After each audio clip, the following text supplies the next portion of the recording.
And welcome back to another episode of the On the Sideline podcast with Jackson and Kyle. I am Jackson, and I am joined here, as always, by the man who is ready to argue. Kyle, how are you doing? Doing fantastic. This is a fun show. We get a lot of debates for this one, a lot of disagreements from the chat and the comments for sure. So make sure to bring your opinions. We embrace them. Yes, always a lively show. I think consistently the most disliked episode of our podcast every year is this one. I would say that or like our AFC West preview because we usually have the Raiders last. Yeah, that's another one. Yeah, that's fair. Those got to be the top two. Yeah, I think so. Maybe AFC South because we just like make fun of the AFC South the whole time when we do that. Mostly me. Yeah, AFC South's back though. Could be dangerous this year. Watch out. We'll see. But we have some a lot of interesting stuff. So we're going to do a mock draft. I have the PFF mock draft simulator up and available. So I think we kind of all know how this works. Want to just get into it? Yeah, let's dive right in there. We didn't discuss how do we want to do picks. Am I doing the odds? Usually what we do is we try to make it that you get to pick your team and I get to pick mine. So I guess you do odds, I do evens. All right, sounds good. Yeah, dive right in. In the past, we haven't done trades. If you want, I think this time we could probably do trades, right? I think we could figure that out. Discuss trades on the fly. Yeah, why not? Yeah. Okay. We both have to agree to the trade. Yeah. Yeah. Go ahead. I was just gonna say we both have to agree to the trade, basically. Yeah, and I was gonna say we don't have to get too bogged down in what the exact compensation would be. Just like if we think a trade makes sense, we can fire it away. But yeah, why don't we just get into it? Kyle, first overall, I'm assuming there's no trade here. There's no trade for me in this one. There's no negotiation for a trade. If someone calls me, I'm blocking their number. I am, throwing my phone in the ocean. No one's picking up the phone. This is Caleb Williams, number 1 overall. I've spoken very glowingly of Caleb Williams. This isn't a new take for me. This is the kind of person you dream about when your football team's bad, right? This is the kind of person who changes the franchise. I think this is the kind of player who could be a top 10 quarterback next year. And I think he could be one of the best quarterbacks in the league in the next 2 to 3 years. So give me Caleb Williams, number 1 overall.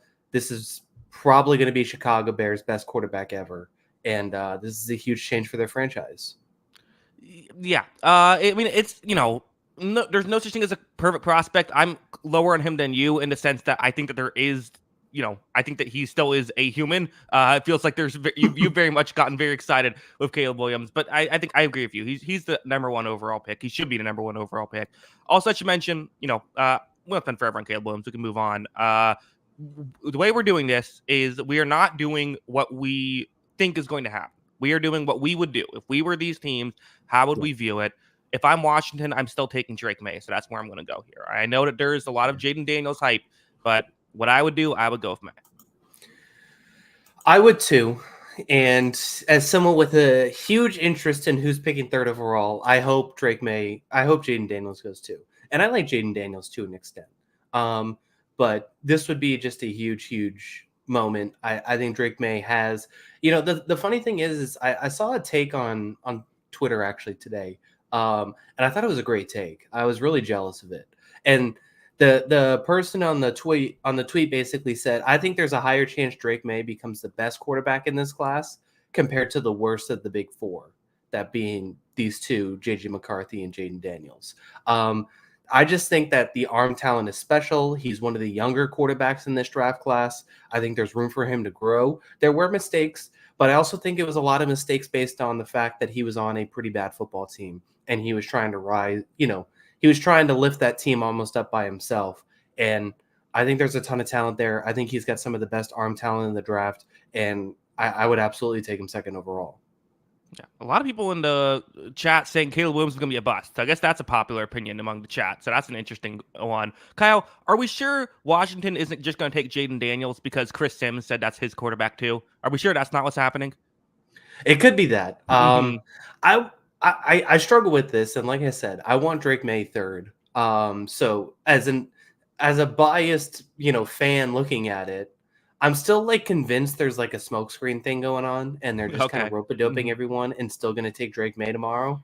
But if Hmm. it is Jaden Daniels, you know, I, I I think there's a gap, but I understand the people who say there's not, and they like Jaden Daniels more, right? Like I think he's Hmm. talented enough. I think he's got special talents that are, pretty incredible when they're really good. I just think they're a bigger concern. So it'll be interesting to see how that plays out tomorrow. And I mean, that's probably where the draft starts. And if it's amazing to me that everyone thinks it's a foregone conclusion, basically.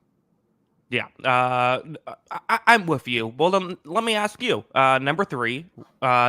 Drake May is not on the board. Daniels is. Is he going here to your Patriots if Drake May goes at number two, or would you pick him? I should say at number three here.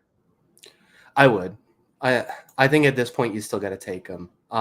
There's been rumors of a few different things. There's been rumors of trading back. I think they're gonna, if they would explore it, I think they're gonna explore potentially a Marvin Harrison Jr. I think they're gonna, but I think at the end of the day, quarterback is the most important position in football. You have to take a quarterback, and I just think it's essential to this team that they draft a quarterback and get that off the board. Jaden Daniels may not be the guy long term, but you have to put yourself in a position to try. And it starts with the quarterback position. And I think you got to take him. I think I would just be a little concerned about throwing him into that situation, right? The Patriots don't have a great offense, and are you basically Bryce Younging yourself? Now, they're not giving up a next year's first round pick to do this, so it's not quite the same scenario. But I think that's probably the biggest concern. Yeah. I mean, they definitely got to add talent because, I mean, it's really no debate. He had better receivers at LSU last year Hmm. than he will in New England next year if Jaden Daniels is the guy. Yeah. Um, What do you mean? They got KJ Osborne. exactly. They Hmm. did have KJ Osborne, but yeah, I mean, he had better receivers last year, and debatably, I mean, there was some stud linemen down there too, but they need some talent quickly, especially on the offensive side of the ball. This defense is ready to compete. They got a lot of work to do on the offense, and I think that's what they're going to prioritize a lot in this draft. And it's also probably the argument too, if you want to trade back, you trade back and get a Joe Alt, get a Olufashanu, and add some more things, and maybe grab one of these receivers too, depending on the pick compensation, and work through something like that. But there's got to be a good enough trade for that to entice you. Yeah, I agree. Number four, I'm going Marvin Harrison Jr. I don't see any way this doesn't happen. To be honest, I think he's going to go here, unless unless Marvin Harrison Jr. goes in one of the first three picks, which I don't think is happening.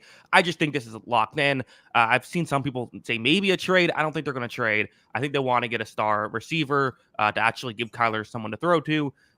This feels like both what I would do and a lock as to what I think is going to happen. I'm with you on this one. I think he's special enough that he's worth taking the fourth overall pick. And yeah, I just think, especially they lost Marquise Brown, so the receiver depth is already hurt, and they have to address it basically in the draft. So why not just go get the best one available and maybe one of the best prospects at the position in quite a few years, right? So, you know, I think it's absolutely worth the pick. I think they'd have to get blown away by a trade offer to trade out of this spot. So I'm perfectly fine with Marvin Harrison going here, and best receiver on the board, and I think him and Kyler could be lethal. Yeah, the trade offer I could kind of see would be maybe if like the Giants wanted to move up two spots and then like okay, Yeah. you're still getting one of the big three wide receivers, but also getting some extra capital. But I don't know if that's happening. But speaking of trades, Kyle, I have a trade offer here at pick five. Okay. You have pick five. I'm thinking I'm the Jets. I control the Jets at 10. How would you feel about potentially me giving up a future first round pick to move up to five? Chargers trade down, Jets trade up. What do you think about something like that? Pick 10 for a future first round pick. Yeah. Okay. That's not too bad of an offer. I I think LA would try and hold out for a little bit more. Well, I just Uh, mean I don't think yeah, again the draft capital itself we can negotiate later. I don't yeah. I want to get too hung up on that, but a package involving a future first round pick. Okay. Yeah, I mean, I think that makes sense. I think this is an awesome trade back candidate. Um, just because I think they need draft capital more than just about anybody. I could see Minnesota calling this team. I can see Minnesota calling Los Angeles. I could see the Jets calling Los Angeles, and I think it makes a lot of sense. PFF does not like it. I have to force the trade, but okay, let's do it. We're going to trade Chargers and Jets here. So now I guess that means I'm picking the Jets and you'll pick the Chargers at 10. Is that how we'll do it? Yeah, that's Okay. fine. Or did I say that right? As in, I'm picking the Jets here at 5. You're picking Chargers at 10. Correct. And I'm going to go Malik Neighbors. Let me just go get the wide receiver. I think, yes, the Jets have addressed the wide receiver position. I want to put more emphasis into that. I think they could use another guy, and I think this is an aggressive move, but one that makes sense. And if you're the Jets, why are you saving draft capital for the future? Trade it now to make something happen.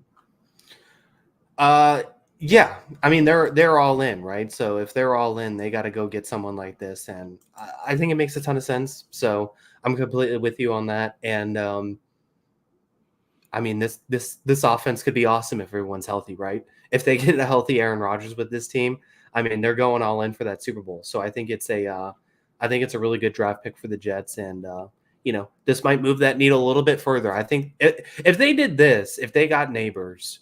Are they the favorites to win the AFC East? For you? I mean, I still love the Dolphins. I'm not always going to love that team. I can't quit them. It seems, but they have a great chance, and I think you could maybe make the argument they're already. But yeah, I think if they get another piece, Peter in the chat says trading up for a wide receiver is dumb. The receiver class is plenty deep. Well, it is, but there aren't receivers like Malik Neighbors. If you wait till 10 or till further in the draft. And I honestly wouldn't even hate the idea of drafting Malik Neighbors and getting another receiver in a future round as well. I just think that while you could maybe make that argument, having a first round pick next year doesn't do you a lot of good. I think if you don't, I would want to have more of an all in approach if I was the Jets. Yeah, there are 3 really good receivers in this draft, like 3 that could be all pro level receivers. Mm-hmm. There is a lot of depth to this draft class for receivers, but there are 3 guys who could be all pro level receivers in one draft class, which is a special thing. Yeah, exactly. Okay, number 6. So now I'm back on the clock because I am the Giants. This is an interesting move for the Giants. I think I'm in between 2 guys. I'm in between Joe Alt and Rome Odunze. I think they would want to. I don't love drafting for need, but I think I think they would want the receiver. And I think I'm fine with. I have pretty similar grades for both these guys, so just a couple other defensive players I wouldn't hate either. But I'll go Odunze here. It makes sense. I had Odunze marginally lower, but the Neighbors, I think the gap is small. They're a little bit different skill sets too, so I think it makes sense to go Odunze here. He's a great ball. He's a great jump ball guy. He's a great deep threat. He's a great one-on-one receiver. Wins on the outside all the time. I think he's excellent for what the Giants need. Did you consider JJ McCarthy here? It's a bit high for me. It's a bit high for me for JJ McCarthy. I don't love him as a prospect. I would rather get a guy who feels like a blue chip prospect over McCarthy. I think McCarthy is the guy who it's like I kind of view him as a guy who I think might be able to win a Super Bowl on his rookie deal type of guy, not so much the guy who might be able to win a Super Bowl getting paid $50 million a year kind of guy. Yeah, I think that's probably fair. Yeah, I mean, I completely understand that. So I think it is a conversation the Giants are going to have, and I think they're right to, unless the Minnesota Vikings or something trade up or the Broncos trade up for JJ McCarthy. I think they're primed to have that conversation. Is it a time to jump on that quarterback, or do you wait one more year? And I think there are some risks to McCarthy, but I do think there is still some talent there. So it's going to be interesting to see that play out. Yeah, I wouldn't crush it if they decided to do it. It's just a little high for me. Kyle, number 7, you're picking Joe Alt here, right? Oh, no, you're not, because you don't love Joe Alt. What are you doing? It's not that I don't love Joe Alt. I just love one player a little bit more. They're both in my top 10. So I have Olu Fashanu. I think he's, like I said, this is my opinion. Now, granted, so I think this feels like the easiest pick of the top 10 to me. I think they're going offensive line here. I think they need to protect Will Levis. So if you like Joe Alt more, then it's probably going to be Joe Alt. That's perfectly fine. I'm not going to argue with it too much. If you like Fuaga here, you may take him. I like Olufashanu the most of these tackles, so I'm going to take Fashanu here as my offensive tackle first off the board. And I think that absolutely they're going offensive line with this pick. Wow. Well, this would be wild if it happens because I feel like this kind of throws a wrench in everything. Of like at pick 8, you feel like if I'm the Falcons, it's such a weird situation now because Joe Alt to me is pretty clearly the best player still on the board. However, they don't need like it's not even they don't need like a tackle. It's like they don't have room for a tackle. They couldn't make it work. He wouldn't start for them. So I think in a realistic scenario, a trade would make some sense. Do we want to go back to the trade block? I mean, like, what about like a Raiders Falcons trade? Could something like that make sense? I don't know. That's Well, just, I go was ahead. gonna say, is this the point where Minnesota might try and jump at it and say, you know what, moving from 8 to 11, we may not have to give up our second first round pick, and say, let's move from 11 to 8. We may not have to give up our 23rd pick. We can give a future first instead and jump at that chance to go get our quarterback. Okay. Well, if you control the Vikings, as a Falcons GM, I'm willing to trade back here. Are you wanting to trade up? Yeah, why not? I'll trade Okay. up. Let's make this fun. All right. And PFF, that's the first thing they say is this. So we'll give it a I don't know. They don't have second rounds in soon, so whatever. We'll just force the trade and go with it. But some sort of draft capital. Future draft capital or something like Yeah, that. but not the first round pick this year. So we don't have to worry about that. Pick 8. Now where are you going for the Vikings? So Vikings, I'm going JJ McCarthy. I think it's going to be a quarterback here, and I think he's going to be the quarterback off the board. So I think it makes sense. I think this team's got to get aggressive for a quarterback. The thing that's so interesting about the Vikings is they still have a good team. Like, you could see a quarterback plug in here and be successful. Is JJ McCarthy going to be the guy? Is he going to be the answer? That is the question that we're all waiting for. But I think he can be successful, and I think he can be an answer there. Yeah, and I wouldn't hate it either. Like same thing with I said with the Giants. If like I wouldn't hate it, and I think for the Vikings it makes more sense. The Giants are kind of in like I think they need to kind of move backwards a little bit to move forward. I don't know if the Mhm. Vikings have to, and for them they have a decent enough situation. Like yeah, I don't hate the idea at all of if it doesn't take you a ton to trade up, get a quarterback. You're in a decent situation where you might know after 1 year, like let's just get rid of this guy. And like I said, I think McCarthy could be someone who could win a Super Bowl on a rookie deal. So maybe this gives you, 4 or 5 years to really be competitive. So yeah, I don't hate this at all. Yeah. Yeah, I mean, I think it makes a lot of sense. And like I said, they also I think in this situation, they wouldn't have to trade that second first. So they get another pick in the well here in this draft to really help themselves too. So I think that's probably the best case scenario for the Vikings is those three receivers go off the board and there's a chance there to move up and get their guy. Yeah. All right. Well, number 9, the Bears. Where are you going? Oh, yeah, back-to-back picks. That's right. Mm-hmm. So Chicago's interesting. I think them and I did say tackle for Tennessee at 7, but I think they were also a team that would probably hope that one of those 3 receivers fell. But in our scenario, those 3 receivers went back to back to back, which is why I had that. So I have 4 of my top 10 prospects still on the board. So this is an interesting spot for me because I like a lot of these guys in this draft still. I could go my favorite tight end here, Brock Bowers. I could go with a guy like Joe Alt and just try and get best player available, but I don't think it's the biggest need for them, which is why I'm going to bolster this defense a little bit more and get my number 1 defensive player, and that's Byron Murphy, who I think of the guys in this draft might have the most like star potential on the defensive side of the ball. I don't think it's a very strong defensive draft, specifically on the defensive line, and I think Byron Murphy could wreak havoc on this defensive line and make a really good defense great. I don't disagree with it at all. I wouldn't. I think this is something that I could see happening. Is him going at 9, and I don't hate that move whatsoever. I'm just a little surprised you're not going Joe Alt here. He's a consideration. Mm-hmm. I think there are, like I said, I had 4 guys here still in my top 10 of my board. So he was one of those guys in the top 10 for me. I just think that, bolstering that defensive line could be, I'm okay with this team building on a strength that was a really good defense last year and adding to it with some interior muscle. And I think he's definitely got the interior muscle to help this team. Yeah, it would be a great fit. Definitely someone they could use. Definitely someone that and he's the second highest player still on my board. So I wouldn't crush it. But I guess I'll ask you at 10 here because you control the Chargers. Remember, so you have 3 straight picks. Is this where Joe Alt gets drafted? Yeah, I probably got to do it. I'll take Uh-huh. Joe Alt. I really want Brock Bowers on this team. Mm-hmm. And that was the one thing I would think about if they traded back. Could they get Brock Bowers? I think that'd be a ton of fun. But I think Joe Alt's too good of an offensive tackle. It's a little risky still with the tight end. I think at this stage of the game, and getting a player of Joe Alt's stature, he's just a mammoth on the offensive line. I think that's someone that could be a real difference maker for them.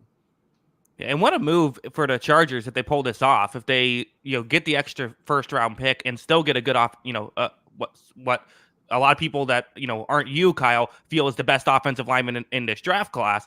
And they get the, future first round pick. This would be, Chargers fans would be pumped up, I think, if this, I know they don't want a receiver, but I think this would be still an exciting first round. Yeah, I mean that would be excellent. I think that's about as good as it can get. I mean they could just stay pat and take Malik Neighbors, and I think that would help them a lot too because they do need Mm-hmm. receiver talent. But I think this team I think they need more capital and more assets and more chips at the table than anything else. And I think trading back is the best solution for them. Yeah, I think you're probably right. It's interesting. So now it's number 11. So now we're back to the normal. Well, what? So I guess we're not quite. No, I have 2 picks in a row. The trades throw me off a little bit. I have 2 picks in a row, and then we're back to normal. For the Falcons, I'm going my best player available. I'm going to go Johnny Newton, highest player on my board. Think he's a really good defensive lineman. It does fill a need for them, which is nice. Plus, that's why you trade down sometimes. You can kind of get in the range where you're getting the best player available with someone you also need.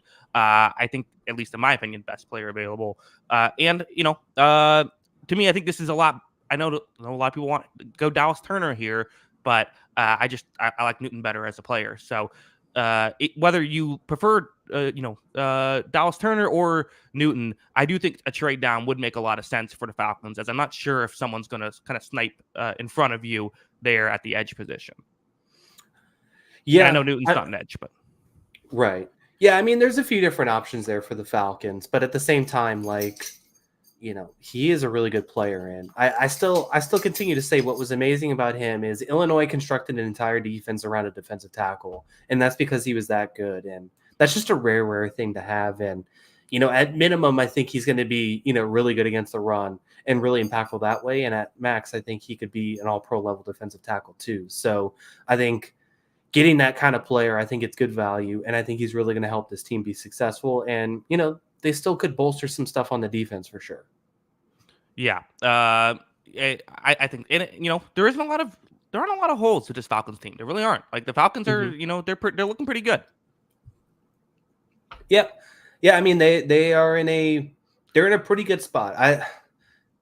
It feels like they're primed to win this division, and I think that's what they want to do. How dare you? And they were aggressive. I know. They were aggressive this offseason to try and accomplish that, and it might work out for them. Yeah, I agree. Number 12. Is this Bo Nix time? Well, this is interesting. So Bo Nix would not be my pick here. I think you and I are both cooler on him. I wonder if he'll go in the first round here. We've already had 4 quarterbacks off the board. I do like Penix a lot, and they could use. I'm kind of in between. So I'm in between. Do I go with Penix here or do I go with Brock Bowers, who I think is probably the better player? I think I'm going to end up with Brock Bowers. I would rather just give me the elite tight end prospect. We can attack quarterback next year. Yeah, I mean it makes a lot of sense, and this is another one where they could get aggressive, like I did with the Vikings, to move up. And if they don't, and these receivers come off the board too, which they're probably going to fall off before 12 anyways, this could be an opportunity for them to kind of just say, let's just get the most talented player we can in the building, and then we'll figure out stuff as we go along. They don't have to panic take a quarterback that they don't love if they're in this position, right? And I think that's the right move here. And get a talented player, get him in the building, because this team needs, you'll figure out your quarterback situation when you're in a more stable environment. Yeah, and everyone talks about the Patriots and kind of their supporting cast. Like Denver's isn't very good either. Yeah. And so if they're gonna, especially like the idea of like them trading up for a quarterback, DG in the chat says they could see it happening. I don't disagree. I think I could see it happening, but I think that's kind of a mistake at this point. I think that if you're, if a quarterback that you like falls to you, go ahead, take him, and maybe a slight trade up, okay. But I don't. I think that they're in a different situation than the Vikings are. They're similar to the Giants for me. Of like, let's just burn a year, try to get some, get some players, and you can get a quarterback next year. I know it's not as good of a class, but still. Yeah. Yeah, I mean they are in a much different position. I agree with you because this team they know this. I think they know internally this is going to be a slow burn. Like I don't think Mhm. you eat that Russell Wilson contract and make the move without knowing this is going to take a while. And I think they're okay with letting it take a little bit of time. And there's just no need to rush it. If they wanted to rush it, they would have got more aggressive in the offseason with other moves beyond Russell Wilson, and they would have tried to win that way. But I think they know this is going to be a slow burn, and it's okay to do that. Now, here's what they need to do. If you're the Denver Broncos, you can have this idea. Here's what you do. Oh my God, Zach Wilson's been amazing in practice. We need to put him out. We got to see what we have in Zach Wilson. We're gonna have him out there for 17 games this season. I think that's the move, and he plays well in the preseason, so you can help add some legitimacy to that. That's why you don't go quarterback, and then you're picking first overall next year, and then you can get a good quarterback. Makes sense. It makes Mm-hmm. sense. Except for the part that Zach Wilson's going to save the franchise. But other than that, it makes Well, sense. that's what you say to make it to justify it. Fair enough. I'm looking forward to that if it does happen. Let's do it. Yeah, I, sure. Why not? I got to see. Are the Broncos on the Patriots schedule before I get excited? Right. Yeah, that's although no Belichick anymore. Is it they have quite the same thing? We'll be okay. I think you'd be all right. I think you'd be yeah, probably. 13, back to picking every other pick now. You have the Raiders. Where are you going? All right. The Raiders, a lot of pressure on with this pick with a Mhm. lively fan base here. As you can see, PFF thinks you need a lot of help. They got a Yeah. lot of needs here. So I have Quinion Mitchell in my top 10.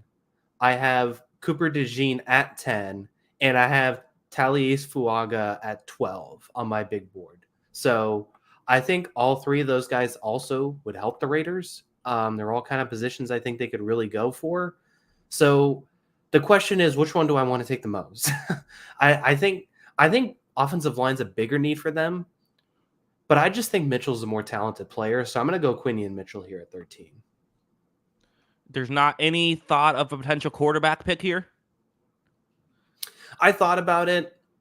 I I am thinking about it. It's in my head, but I like Penix a lot. And honestly, like I almost took Penix over McCarthy, but between the age and the injuries, I'm so afraid. Like that's the kind of pick that I think gets somebody fired, right? Like, Mhm. so I don't know if he's going to go in the first round for those concerns. Even though talent wise, I think he could be the fourth best quarterback. Yeah, I think he's very good. I probably would have done it, to be honest. I think I would have pulled the trigger there. But yeah, I mean, you can't go wrong with just again getting a good player, riding out Gardner Minshew, I suppose. I guess it would feel. I think if you do something like this, you almost have to trade up for like a Bo Nix or Penix, early second round or even late first round, right? Yeah, I think you could definitely trade up in that Hmm. situation.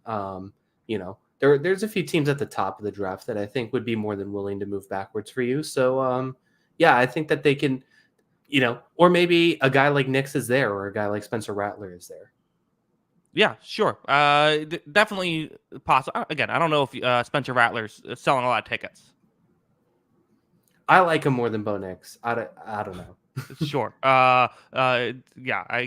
Oh, interesting. Kyle Trey Hendrickson has requested a trade from Cincinnati. Has he? Yeah, just happened. Why? I don't know. And everyone wants out of Cincinnati all of a sudden.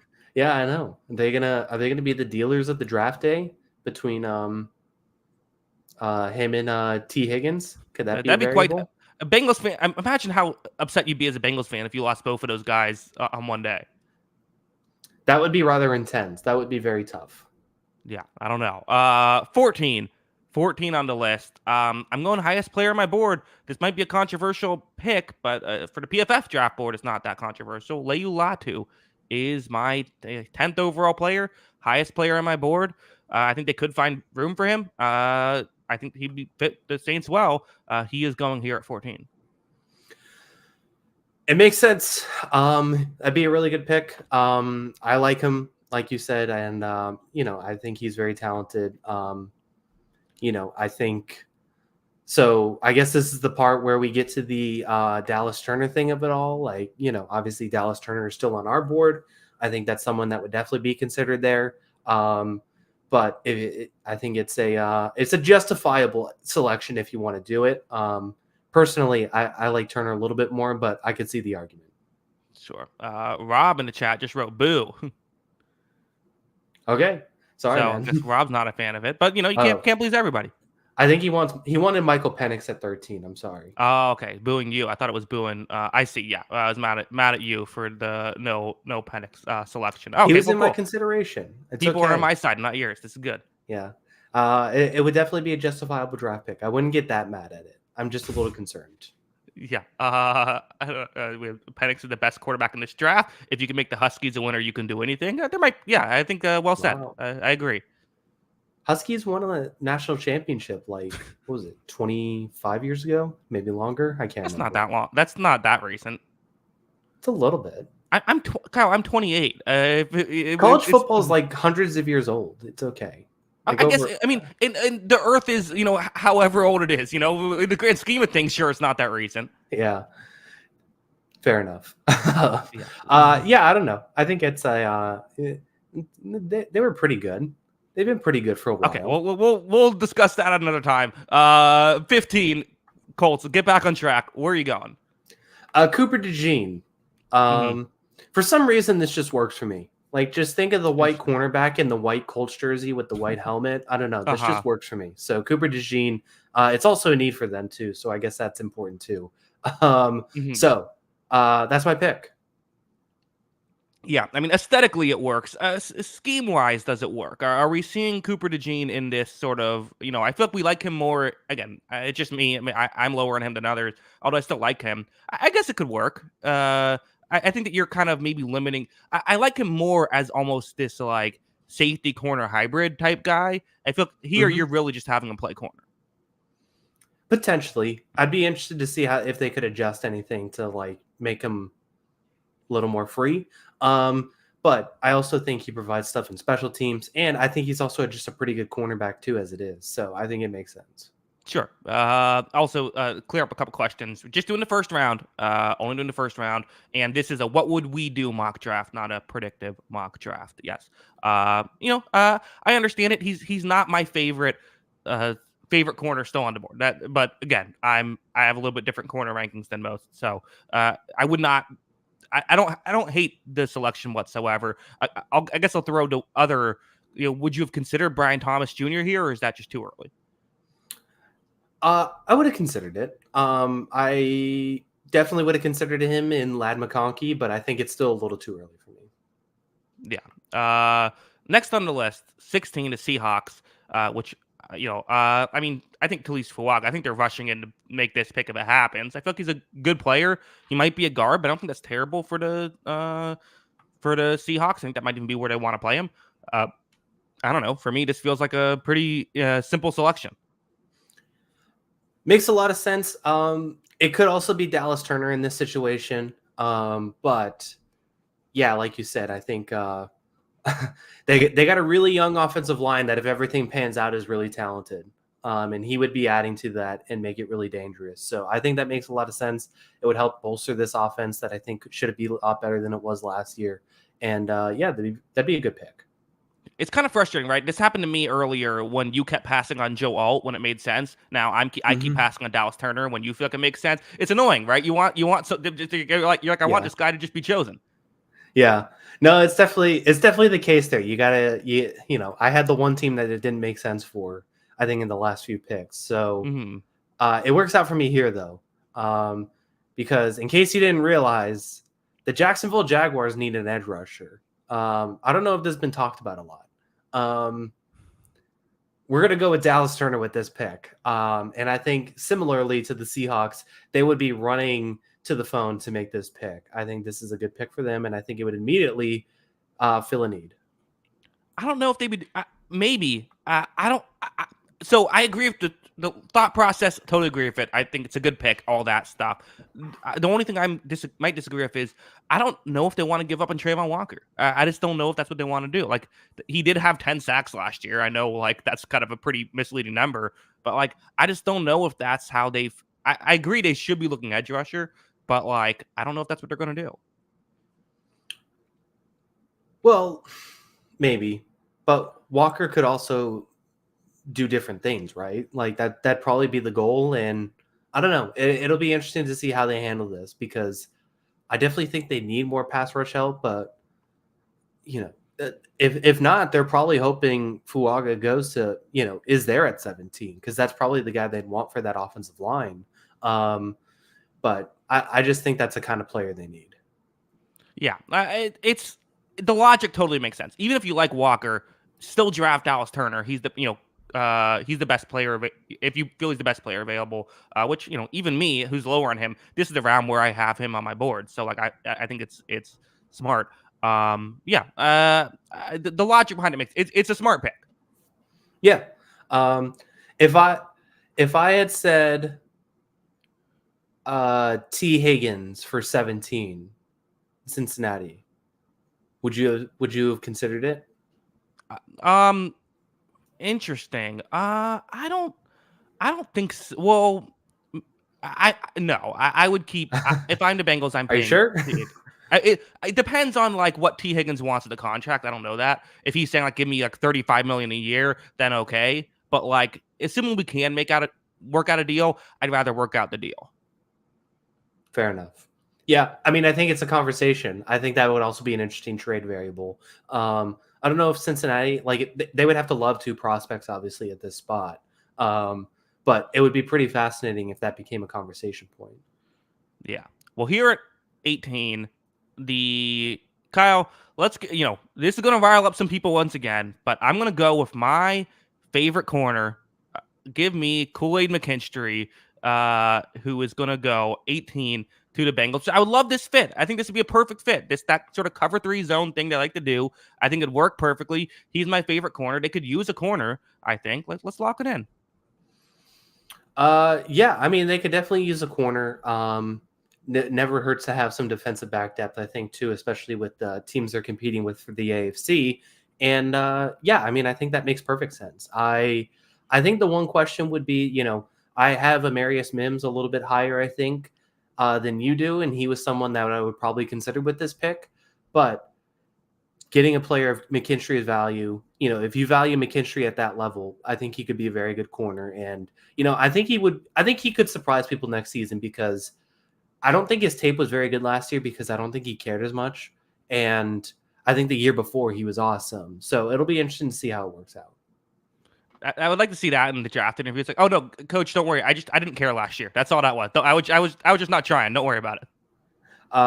Yeah, I mean, at least he's honest, right? Yeah, maybe. I don't know. Yeah, but listen, there's other positions you could go with. There's maybe even bigger needs for the Bengals, but I McKinstry is the highest player on my board, and if it's the highest player on my board and you can play, I'm probably going to draft you. Yeah, no, I think it makes a lot of sense, and I think if like you said, if you value him, I think it's a really good pick. All right, well, 19. Where are you going? This is the Rams. All right, so 19. We're obviously higher on the 2 defensive tackles, I think, than some consensus boards. I think they would kill for Byron Murphy because they have a Aaron Donald size hole to fill on their team. So I have 2 options here that I think I'm working through, and I'm going to talk it out a little bit in my head because I like Amarius Mims. I think they need a tackle. I think Amarius Mims makes sense there. I also really like Jared Verse. Those are 2 guys I kind of have in similar ranges, and I think they're both similar needs because I think they're going to need another pass rusher next year to help try and fill that hole that Donald left. So I'm just going through this. I'm racking my mind, and I think I'm going to lean Jared Verse. I'm going to help this defense out a little bit and get Verse at this spot. Okay, I don't hate it. Couple players I have a little higher, but I don't Don't hate it. Him next to Kobe Turner makes sense. Try to get some pass rush there. They definitely. I mean, this defense was rough last year. Like as good Hmm. as Matt Stafford, as good of a year he put in last year, they desperately need to improve there. So I'm on board. Yeah. Yeah, I mean, I think that they have a few different spots they could fill. Terrion Arnold is probably someone else I would have considered too. Um, but I just think that with how much that Aaron Donald was asked to do for this team defensively, I think Hmm. they got to put as much as they can to try and fill that position. They're not gonna, it's the money ball line. You're not Hmm. you're not replacing Giambi, or you're not gonna find another Jason Giambi. You're gonna replace him in the aggregate. You know, Hmm. you got to replace Aaron Donald in the aggregate, and that means putting in as many pass rush numbers as you can. Yeah. Well, and it's funny. I immediately also jumped to the Jason Giambi thing, but part of me feels like and it's not just it's almost like losing Donald means your entire defense is different. Like now you just have Yeah. to, you have to maybe construct it differently. Like you can't, like you said, you can't replace Aaron Donald. No one's going to do that in your defense again. You got to figure out a different way to have a good defense, and adding a pass rusher can certainly do that. And this would, in theory, make sense. Like this would have to change your defense because Jared Verse is not a defensive tackle pass rusher like that. He's more of a traditional edge. So they would have to construct their defense differently, anyways. Yeah. Number 20, Kyle, I considered Penix here. I did. I don't think that's what I'm gonna do. I think I'm gonna hold off, even though at this point he's the highest player on my board. I just think that Steelers. What are you trying to do? You're trying to be competitive now. I think that kind of puts you in a weird position. So just give me Jackson Powers Johnson here. Get a good interior offensive lineman which they could use. Like this feels like a good, like kind of like, just again, one of those picks where it's like, yeah, this just makes sense. Yeah, it's probably one that you look at for a second and you're like, huh, okay, yeah, I get it. They Hmm. they need some interior line help, and he's definitely, I think he's the best on the board. He's my fifth offensive lineman, and he's just a good athletic center, and I think he it's not the flashiest pick, but he could start for the next 10, 15 years potentially. Yeah. I don't have a ton else to add. Really like him as a player. Think he's, I think too many times a guy who's a center kind of gets hated on just for being a center. But I think that, again, I feel like every year we look at the center who went late in the first round. We're like, man, why did that guy fall? It's like, it's just because the position they play, which is still a really important position. So, yeah. 21, Miami Dolphins. Kyle, where are you going? This feels like the easiest pick for me. Interesting. I'm gonna go Amarius Mims, Okay. based on how our draft board played out, because Mhm. I've been considering him for the last few picks. He's kind of in this range for me. I think he's a physical freak, if you will, at the offensive line position. He is large, he is fast, he is strong, and he is powerful. He's got to clean up some things, I think, on his tape for sure, but I think he's got some of the. I think he's got a really high end ceiling for an offensive tackle player, and he could be special on this team. Yeah, I'm just a little lower on Mims than other people. Like I have him 32nd on my big board, so I'm just a little bit lower on him. But going offensive line makes sense. Like they could definitely use, Yeah. if it works out that you get an offensive lineman, you'd feel great as a Dolphins fan. They have a decent amount of needs. This could hopefully shore up one of them. Yeah, and it's one of those things that's similar to what I said with who was my earlier pick, Olufushanu. If you like Latham more, if you like Fontenot more, I think that also makes sense. Um, I think just kind of doubling down on that. The one wild card pick for me that I actually looked at for a second and was thinking about it is, what if this team just decided we want to take Brian Thomas I thought, and yeah, I, just I think I did that in one of my mock drafts. I like posted, yeah. let's just say let's make this the best receiving core in the NFL by far, and the fastest receiving core in the NFL by far. Like that would be pretty scary. Yeah, no, I'm on board. And I do feel like the one kind of underrated thing about the Dolphins the past couple of years is, as good as Hill and Waddle are, they haven't had great depth at that position. So like, yeah, I would love that if they did that. Yeah, I think it'd be really fun. I think it'd be very interesting. But I lean still to what they needed on their roster still. Yeah. Well, number 22, the Eagles. The Eagles are such a weird thing because again, the way I typically view it is, okay, who's the highest player on my board, and could that player play year one? And if the answer, or play soon, and if that player can play, then I want to draft them, even if it's not their biggest position of need. Like even if they have a bigger need somewhere, I'd usually rather just get the better player. The Eagles are so weird where I feel like the guys that are typically getting drafted are like around here, it's like offensive linemen and defensive linemen, which is Hmm. not really what they want. And so it's like, do you do a slight reach on one of the wide receivers or you know, uh, corners? I wouldn't hate a trade down here for the Eagles. I really wouldn't. But again, you're kind of tricky. It's a tough spot there where if you want a defensive back, you have a few teams right after you that could really use help there. So it's like you don't really want to trade back either. You're kind of just in that weird spot. Um, let's have fun with it. Why don't we? Give me Brian Thomas Jr. It makes sense. Hmm. You know, I think he would definitely help this team. They would find a way to get him on the field, I think. And I think I think they could play a lot of three receiver sets. So I think it definitely makes sense for them. Um, any consideration to Arnold at corner? Sure. I think plenty of people say he isn't a reach here, and he's not. He's only a few spots further down than I have Thomas. He wouldn't be a massive reach. Him, Graham Barton's another person that people have uh, thought of, but I like Brian Thomas more as a player. And again, I'd rather have the better player. So I know a lot of people really like Arnold. Cool. Then draft him in your mock draft. But I like Arnold a lot too. But I have Thomas a few spots ahead. Yeah, no, I think it makes a lot of sense too. So I think it's a good pick, and it'd be really fun if they can kind of harness all those receivers, right? And if they get that working, I think it makes a lot of sense.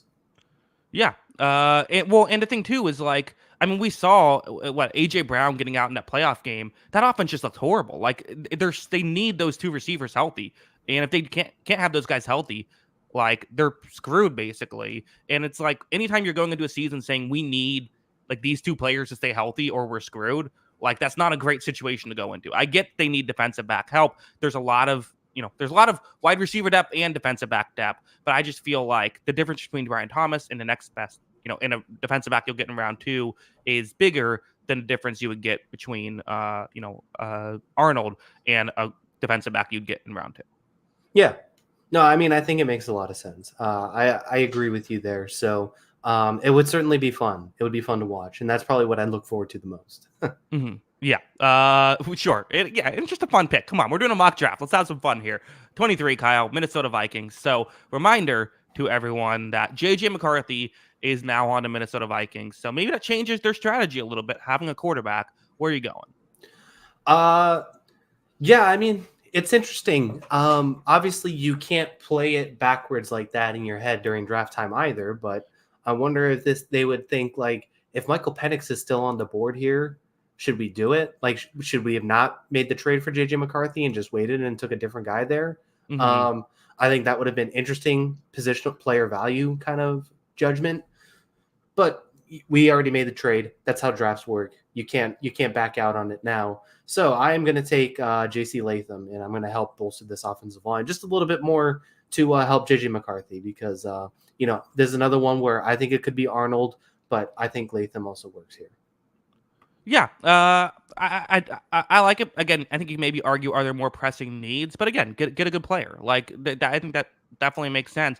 And I think that again, who name a team that couldn't use an offensive lineman, right? Like every team could find a place to put him. So I'm not mad at this selection whatsoever. And again, it's like you're in a weird spot too for the Vikings because now it's almost like, are we trying to go out and be competitive right now, or are we trying to help our young quarterback? You have to put your young quarterback in position to succeed. So I really like JC Latham. I think he could be a really interesting player in Minnesota. Yeah, yeah. I mean, I agree with you there. I think it's it's hard to do, and I think that there's not really a win now move player in my mind right here. So Hmm. like I think this is a bit of a slow burn, and why not just get a talented player? And if you got to reshuffle your offensive line to get him on the field a little bit more, fine. I would rather try and figure that out than try and fit a lesser prospect into a need, right? Yeah, that's how I feel as well. Kyle, 24. Um, I had not thought of this. I hadn't seen this anywhere. It just popped into my head when we're doing this. Listen, a lot of things the Cowboys could use. They had the unique strategy of doing absolutely nothing in free agency. They did not extend Dak Prescott.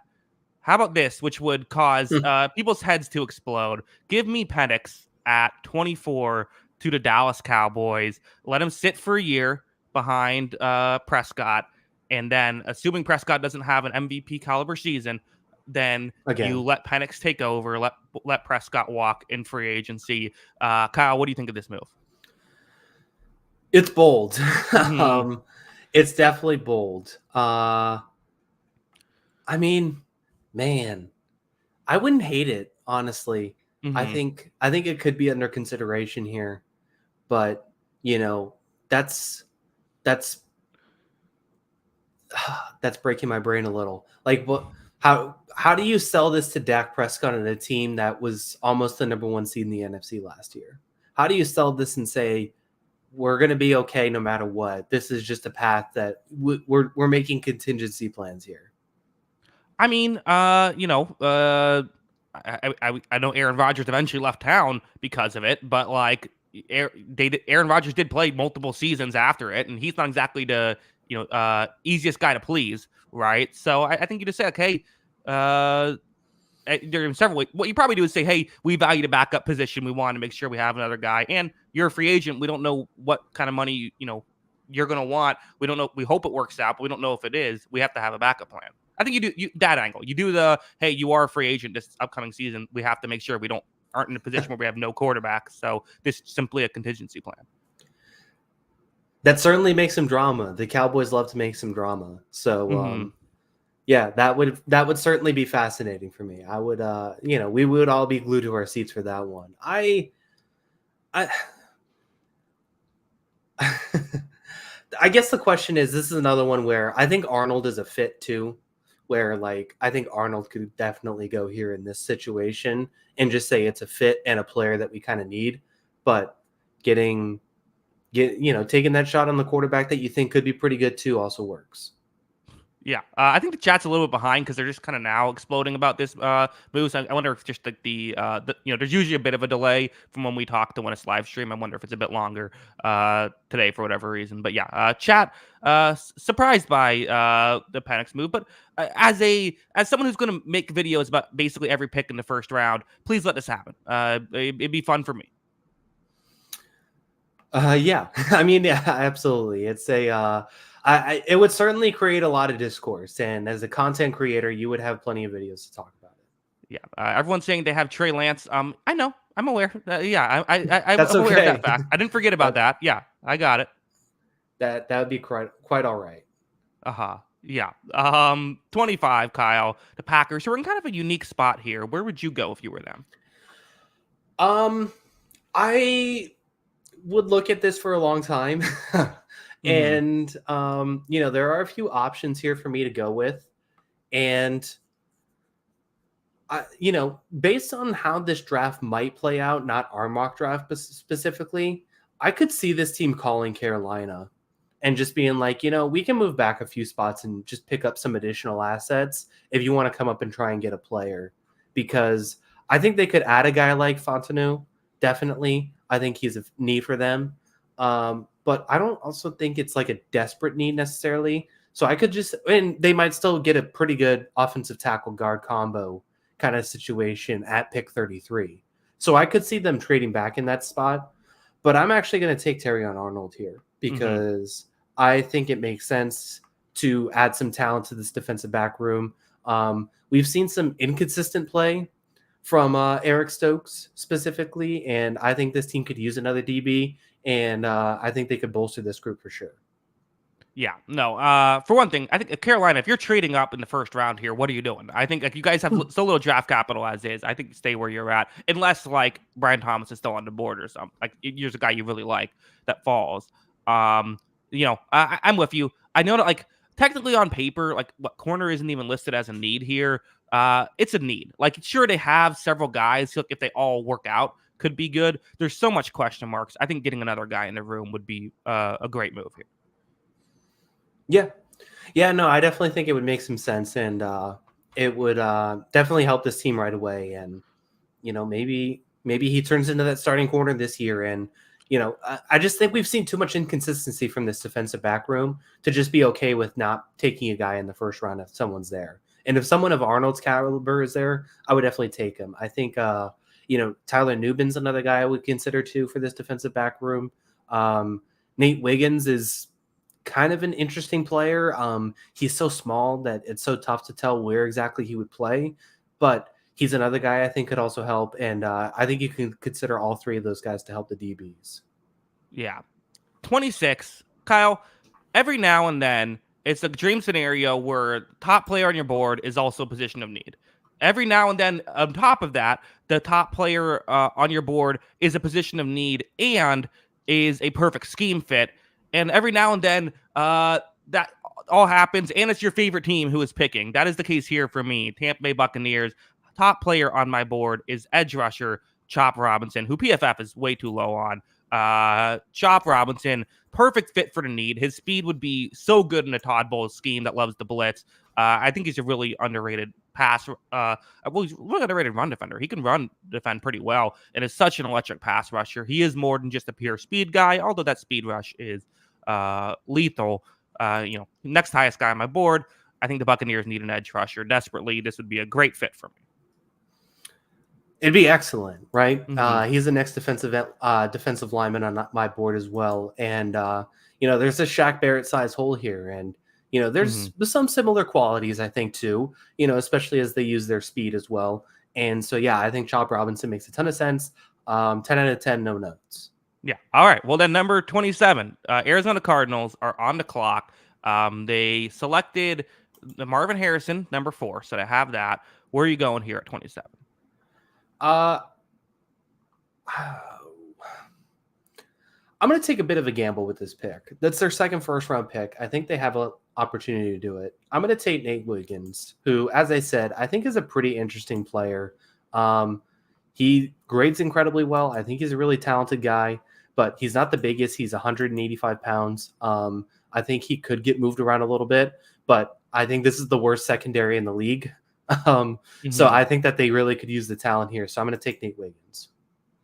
Yeah. I'm with you. He was next highest on my board. I think this is I get the size concerns to some degree, but like I just think he's it's maybe their biggest position of need. Not that they should care about that too much, given the fact that I think they're a couple years away, but still, that helps. Yeah, I'm again 10 out of 10, no notes. Yeah. I think it makes a lot of sense, and I think his speed could really help his defense too. So, I think he'd be a fun player, and I think there is some bust potential for him for sure based on that size. But I also think, if it works out, I think he could be pretty special with that speed. Yeah.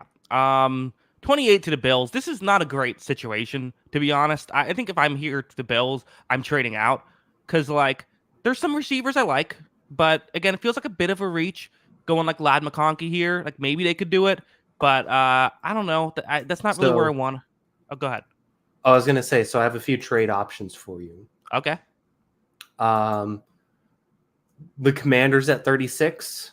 Would that be someone you consider? 36, and maybe they throw in like 78. Or yeah, I would do that if I'm. Are you the Commanders in this scenario? Technically, it's your team, but Okay. that would be one I would consider. And then the other one is, once again, I'm going to bring it up because I just got another thing that Adam Schefter said he doubled down on his trade request. If it's 28 and maybe like a third round pick or something like that, or maybe like a fourth round pick for T. Higgins, is that something you consider? Ooh, interesting. You know what? I don't know exactly what the draft capital would be. I think it might be like a first and second for T. Higgins. What about that? Like, what about first and third, something like that for T. Higgins? Sure, let's do that. Yes, let's get the clicks up on this thing. That's what I think. Sure. Yeah. So we'll go with the Cincinnati Bengals, who are PFF says they would not want to trade. So I have to find. I don't know why PFF changed it, where it's like they have to think it would work. Whatever. So it would be, I don't know, future first and a third or whatever. It's forced trade. Let's get the Cincinnati Bengals, who now do not have T. Higgins. So now what do they do to make this work? I think you kind of got to go with a wide receiver. You got to go with Lad McConkey, right? Well, I was thinking that or Fontenot. I think they could use tackle. Oh yeah, that's true. I think I'm not as crazy about Fontenot as others. I like him. Let me go with let's get the replacement here. Go Lad McConkey, who is very different than T Higgins, but that might be an okay thing because you have Jamar Chase who can still win on the outside. So that's how this works. Does this make sense? I don't know. Is it fun? Absolutely. It's definitely fun. That's for Hmm. sure. So I'm okay with it. I think it make a lot of sense. And yeah, I mean, why not? Why not just see what happens? And you know, Cincinnati would get a little bit of a reset there. And like you said, I mean, McConkey could be really good in that system too, next to a really good outside receiver. Yeah. For the Bills, before I did the trade, I was probably going to land on Graham Barton, the guy who I think will play center. I know they have Will Clapp, which I guess is enough for the PFF to say, oh well, that's not a need because I guess they're big clap heads at PFF. I don't know what's going on They know there, but they know the meme. That's what. is there a I don't know what's the meme. Oh. When there's really attractive picture on social media, people post Will Clapp on the. I see. Gotcha. Right when I said what's the meme, I'm like, okay, I think I probably figure out about what this is.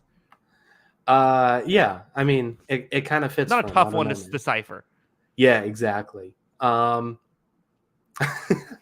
Anywho, Yeah, as commenter says, Bills can't pay and Cincinnati won't send him to an AFC opponent. Listen, that's all absolutely true, but we're having fun here.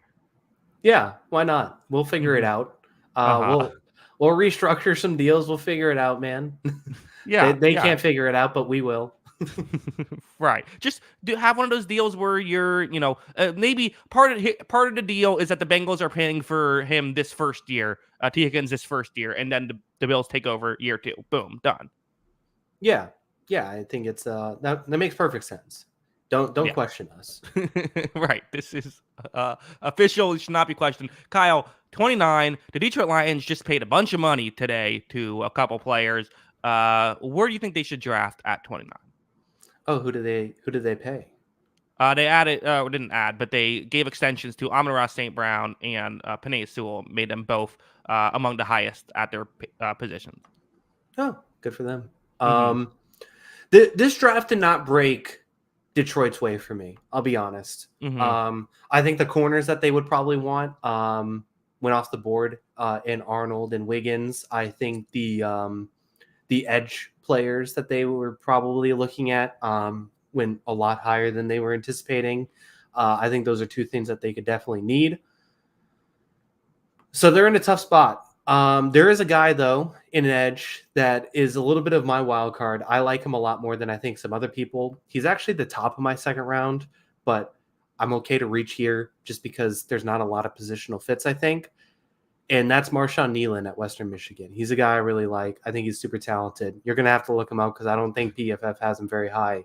But he grades out incredibly well, and he's a really talented player. He's a guy I think could be really good in this draft. And this is a reach for everybody else, but I think he's, it's a small reach for me. So I like him in this spot. Yeah. Well, what's the name spelling? Let me look him up. Nealon, Knee. I want There he to is. expose myself. Okay. Oh, right. Yes. Yeah. It's a bit of a reach, Kyle. Yeah, I mean, I have him 33 on my board, and like I said, it's a little high, but for me, it's not that high. And there are some people that love him, so I think it makes a lot of sense. Yeah, listen. I mean, at this point, I feel like boards are different. You're right. You're not the only person who has him here. I have him lower. PFF had him at 64, which I think is maybe closer to where I had him. It's I think not even entertaining a trade down, or are we just too long into the podcast? We got to keep things moving. Might be a little too long. I think Yeah. they could definitely trade down in this spot if a team's looking to move up. Yeah, maybe a team looking for like Bo Nix trying to get the 5th-year option, something like that.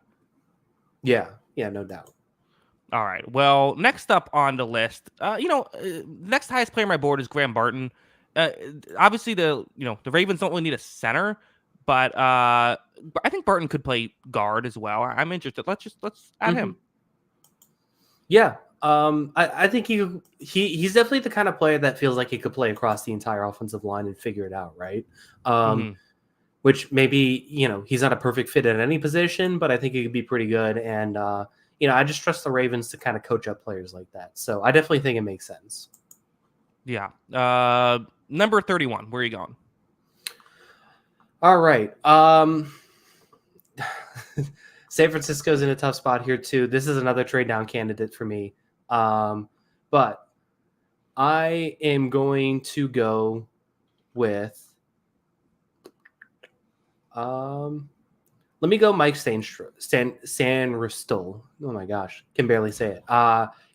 He's the next corner on my board. He's he's in the second round for me too, but he's close. And I think it is a position that they need.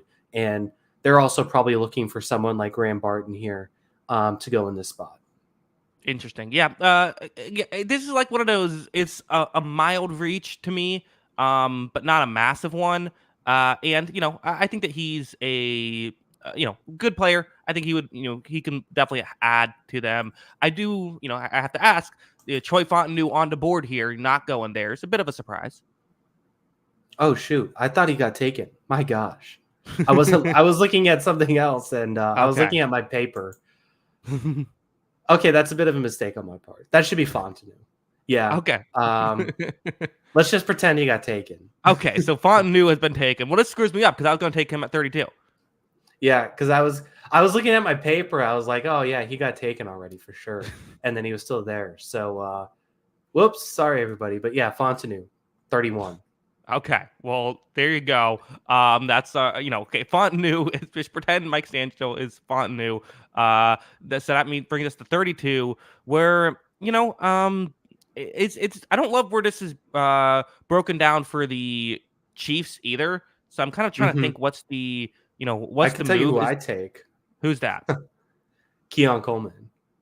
I considered him. I did consider him. I don't hate that selection. The thing about the Chiefs, though, I did say everyone keeps talking about like they need receiver, they need receiver, they need receiver. I kind of feel like tackle is a more pressing need, right? Like, they have like no tackle right now.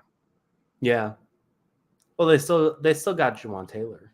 Well, no left tackle. I mean, left tackle. Yeah, I mean that makes sense. So they probably want me to make that mistake and take Fontenot, miss Fontenot on the board. Yes, I think that they're really hoping that the last few teams forget Fontenot exists. I think that's their plan right now. Yeah, that would definitely be a bold strategy for sure. But I have one guy. I have. Here's what we're doing. They're on the phone. The New York Giants are on the phone. But the Giants don't have their early second pick. This screws it up. Well, 47. They'll make it work. New York Giants trade to pick 32. They'll give a future second or whatever to make this work. They're going to force the trade, and they are going to draft pick 32. Bo Nix goes in the first round to get the fifth-year option. I know he's your least favorite prospect. I still think there's enough interesting stuff with Bo Nix.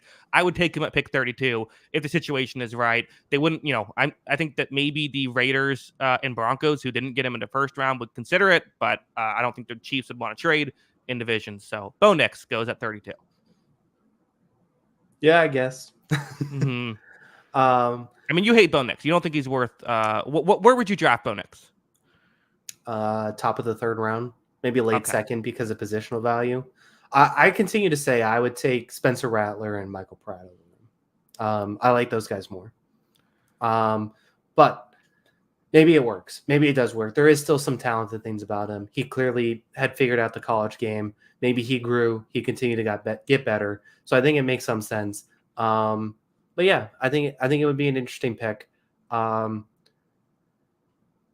is a tough spot for the Chiefs, though, because if those tackles do fall off the board and all of a sudden they're in a spot where there's not really a lot of options for them. Ladd McConkey's off the board in our scenario, too. So there's not really a lot of options for them for kind of their needs. I still think I'd go Keon Coleman just because he'd be the most fun in that offense. But, they could be a real big trade back candidate, like you said, at that point. Yeah. Oh, we have this is a horrible mock draft. All right. Well, we're gonna get some. Not everyone again, can't please everybody. I hear you. I think that for one thing, when I made this decision to do this in my head, the Giants were still picking like 38th because of I forgot that they traded that pick away in the Brian Burns trade. So that kind of changed things a little bit. So I would feel better if they're only trading back a handful of spots. But I get it. I just think that, you trade back. This allows you to address more needs because they do have a handful of needs. You can get a receiver, in mid round too. Plus, you can get, you can still hopefully get a tackle there as well. That's kind of, I would think similar value to whoever else you would get. Yeah, yeah. I mean, I definitely think there's an argument for it, and the Giants could take a chance on this, and I think their draft room might be desperate enough with some of those guys on the on the chopping block in the GM and coach positions. Well, also you have to remember you're the lowest person in the world on Bo Nix, right? Most people view Bo Nix as like a fringe first rounder. Right, exactly. So I have to put that in perspective for sure. Mm-hmm. Yeah. So I don't know. And plus, I mean, let's just be honest. Like, if you're a GM, hey, you don't have a lot of years to make things work. Like, are you going to waste another year on the Daniel Jones experiment? Um, yeah. I mean, you probably have to make a move, right? Even if they agree with me and they don't like Bo Nix, they have to do something. Like whether it's at pick 47 or something. Yeah, I think so. We have a chat here. Kyle Grondin, a Zeus is the worst Greek god. That's an interesting chat. Yeah, I mean, I don't know. It's just that's a hot take, isn't it? I don't know. Zeus, yeah, being the worst Greek. Are we talking ethically or like coolness wise? I mean, a bit of both. If you read some of the stories, right? He's kind of a piece of crap. Yeah, Doesn't treat his way to family well. keep it a family show. There, good save there, Kyle. Yeah, I don't know. Giants gonna acquire Trey Lance. Oh, there you go. Yeah, after Michael Penix off the board, that could be their move for sure. Yeah, I don't know. I feel like a lot of the Greek mythology, it's a lot of just like not great people. Yeah, Or I guess the people are okay. Not great dudes there. God. Yeah, some women too, respectfully. Yes. Um, Dudes is gender neutral, I feel like. is it? Kind of. I think so. It's gender neutral but leans towards men. Yeah, I would I would go Poseidon definitely number one for the Greek gods. In terms of best. Yeah. I don't know. We need to maybe it's an off-season show. Is which Greek gods would be the best at like coaching a football team? Coaching? Oh man. Yeah, I think. Well, you can't do playing. Yeah, that's fair. I think Hades would run a pretty tight ship. I think it's gotta take a lot of, hands-on work to run the underworld. So Mm-hmm. I think he'd kind of have it down. Although he may be a little, especially for the modern day NFL player, I was gonna a say it's little a bit of bit, a Belichick thing, right? yeah, little too hands-on, a little too, high pressure. I don't want to be, threatened to be dropped in the depths of despair if I miss a blocking assignment or something. So, But maybe that. I mean, that would keep you more. I mean, if you knew that when you died, he would have control over you. Like I feel like I would. I'm not missing any meetings. yeah, yeah. I'm fighting through the snow to get to that 6 a.m. meeting. Yeah, I think so. Yeah, so maybe he would be great. He could be great. He would need a elite quarterback, I think, like Tom Brady, to kind of be like, this is how we do things here. Yeah, I was about to say, somehow our viewership has not dipped during this, and the chat has never been more lively since we've gotten to this. So I didn't expect this to be such a. I guess maybe that's what we have to do as an off-season show. Which Greek gods would be the best head coaches? I don't know. Just like a quick five draft at the end of each show. I think so. Yeah, like it becoming a segment, a weekly segment. Top 5 potato chips, something like that. I don't know. We could do something like that. Okay, well, yeah, that's not a bad idea. Maybe, but we'll have plenty to get to a week from today. So let me just set it up while everyone's here. During the draft, I usually make videos for every single pick in the first round, the night of, as soon as they happen, and then have some sort of general recaps, like the winners and losers videos that night.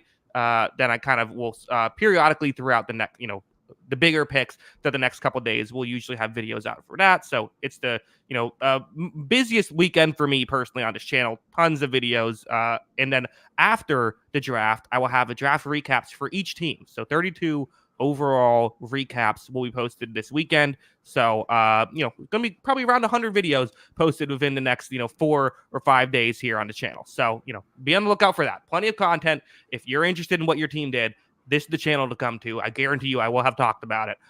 So plenty of stuff here. And, of course, Kyle and I will be back next week to recap the draft and all that good stuff. Yeah, Jackson State is very busy, as he just listed out. I will not be doing any of that, but I will be here Wednesday to, You'll be tweeting. give some. I'll be tweeting. I'll probably be losing my mind once the Patriots trade back and something happens like that. But I will be here Wednesday to give my opinions on the draft for sure. Yeah, Kyle, let me know if you can find us on Twitter before we head out. Yeah, make sure to follow us on Twitter. That is at Jackson Kruger. Make sure to follow me at by Kyle Grondin, and make sure to follow the account page at On the Sideline JK. That is at On the Sideline JK. Of course, you have like audio only podcast. Anywhere you get your podcast, search On the Sideline podcast. That should be available there. Yeah, and Kyle, you're lucky that the Bruins don't play. I'm stuck with the Lightning playing during round one of the draft. It's granted, might not be the worst thing in the world given how that series is going. Yeah. What are you down 2-0?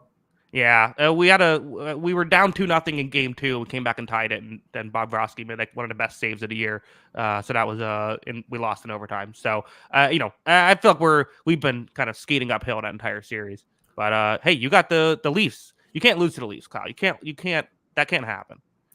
It's 1-1. Felt pretty good in game one. Obviously, game two did not go as to plan in the second and third periods. I think everything that we kind of worried about our team with the goal scoring came to fruition that second and third period. I thought we were outskated a lot, but I still think we're the better team and we'll handle this series for sure. Yeah, I think the Panthers are they should be like cup favorites. I think they're so good. I'm still leaning Rangers, but that team is tough. Mm-hmm. Like that's the thing. Like the not only are the Panthers skilled, but they also will beat teams up. And I could see them out muscling Rangers to get to that spot. Yeah, and the Panthers, they lost Sam Bennett, so that's that hurts. But interesting stuff in the NBA. I've sort of kept it on when the game. I saw the end of the Nuggets Lakers game 2 of the buzzer beater. But yeah, but for the most part, I still think NBA playoffs start round 2 for me. When it's the regular season, you say it starts round 1. Mm-hmm. Yeah, I don't. It's just I'll pay attention. Round 1 of the NBA season is the regular season for me. Fair enough. Mm-hmm. It's been really good. I mean, the first game 1s for all the teams was really bad, and then game 2s were excellent. Some really competitive games. That Lakers Nuggets game's iconic. The 76ers Knicks game's iconic. I'm so over James Harden already. I'm ready for this guy to be in China. Just leave the league. I'm over it. What do you do now? I missed it. What happened? I'm just so over. If there's one thing I get across people's heads before I die, it's that his 3-point shooting foul that he draws is the biggest BS in the history of the NBA. Mm-hmm. Because it doesn't make sense that he gets this call every time. And he gets the call every time on these 3-point shooting fouls. Because he does this step back move. And then somehow when he steps back to shoot, as in he's moving backwards, oh no, we lost Kyle. Oh, what a bummer. Oh, we lost Kyle. Kyle, unfortunate. That's Kyle. Oh, you're back. Oh, what happened? Technical issues. That's a bummer. Oh man. Wonder how that happened. But yeah. All right. You can finish your point if you want. I'm sorry. Oh, I was just saying. So he takes a step back as in he's moving backwards, and then when he shoots, he somehow lands 3 feet in front, and they give him this landing zone contact rule every time. And I just don't understand how you move backwards for this step back move, then jump forward and get the call. It's incredibly frustrating. It shouldn't happen. Yeah. Kyle got stuck in 2015 complaining about change. He's been complaining about it since then, Drew. This is not a new thing. Yeah, if I die, put on my tombstone, James Harden's step back should never be called for a foul because he launches himself forward into the defender's legs. Put that all on my tombstone. Give me a really big tombstone to write that. Also, I'm not sure if you really you realize that usually your podcast co-host isn't the one creating the tombstone, correct? Make sure the message gets passed along somewhere. Okay, I will have it written down. All right, chat. Remind me when Kyle dies. That's the first thing I want reminded of. Yeah, James Harden step back's bullshit. Yeah, I almost made it the whole show. I'm sorry. Almost. Oh, hey, one at the end. And, it's PG-13, right? Did you try to do your best here? You get one. Isn't that the Disney thing? You get one F-bomb. Is it Disney? I don't think it's Disney. Or it's like the rated R thing. You get it's the rated R. I don't remember Hannah Montana that happening. That'd be pretty funny. Yeah, I think so. No, yeah. All right, Kyle. This show got off the rails at the end, but this was a very fun. I always love the mock draft. Yeah, always fun and definitely some controversial opinions there. So can't wait to hear the completely normal reactions from fans. Yes. Again, tomorrow night draft. Be on the lookout for all my content. I'll see you all then. And until then, have a good one. Peace.